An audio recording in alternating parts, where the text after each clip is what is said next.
mid cabtooy ayaa wuxuu saaxiib la ahaa nin dukaan haysta soo wuxuu ku yiri dadka sida loo caawiyaan rabaa inaan bartee maxaan sameeyaa siirna bixi biri dukaanka isku raacayna meesha maqalkan galaya dadka saan u caawinaya fiiri markaagaad soo galaysaa way israaceen ninkii asoo maqalku ku jira waxa imaatay gabar marka gabadhu waxay doonaysay malab waxay ku tiri aboo malab ma yaalaa wiilku wuxuu yiri abaay macquul ma aha adaaba malab inaad malab doonaysay wax kala sheeg markaas wax kale iska soo qaadatay gabadhii gabar kala timid markaasay tiri abuu tufaaxan rabaa soo yiri abaay adaaba tufaaxa ka macaana macquul ma aha inaad tufaax doonaysay wax kala sheeg gabadha dukaanka ay gashay wax kale iska soo qaadatay gaaga cabtooyga waxa la yiri markaaga waa kala soo gal gaaga cabtooyga maqalkii uu gala gabar baa u timid markaasay waxay ku tiri waxaan rabaa caano intuu soo bado kulaha macquul ma aha adoo lo ah inaad caano rabtee wax kala sheeg dharbaaxshadii ku dhacday Soomaalida waa nin waalan iyo tuug waa laba u fiirso waa nin waalan iyo tuug tusaalahaan haddaan kuu soo qabsado hadda ka hor nin odaya oo qaylaya oo TV yar daawanaya ayaa tuug soo dhacay tuugii TV-gu garabka saartay wuu la orday odaygu wuxuu bursanayay ilaa minhaha camal uu bursanayay tuugii marka dambe shaabta lagu qabtay tuugii dhulku ku dhacay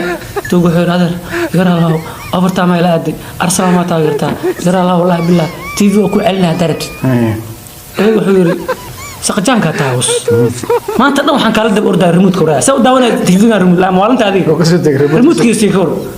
marka Soomaalida waa nin waalan iyo tuug waxa jirta biyaan cirkana ka imaan dhulkana ka imaan biya cirka imaan dhulkana ka imaan biska ka imaan biska ka imaan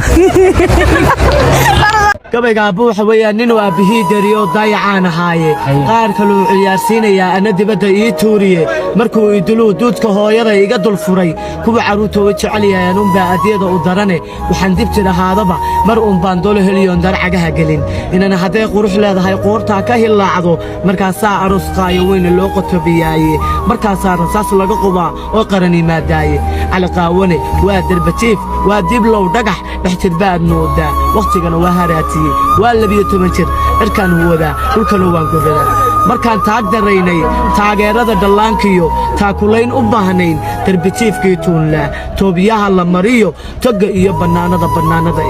todob soo hilaaciyo dhaxamuhuna tumayeen ruuxii wax noo taray iyo kaana tabi jirin taariikhday ku sugan tahay tada iyo timaadana tusaalooyinkoogii waxaan tilmaantaa ugu daray hore markaan tisqaaday tusa tacabka loo huray kii turunturoodow tala way ku sagtay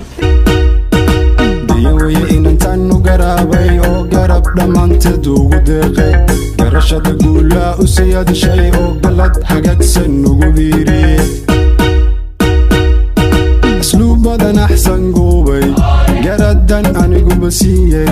ammaantana waanba ku raaco udgoonkeedu waa mid gaariya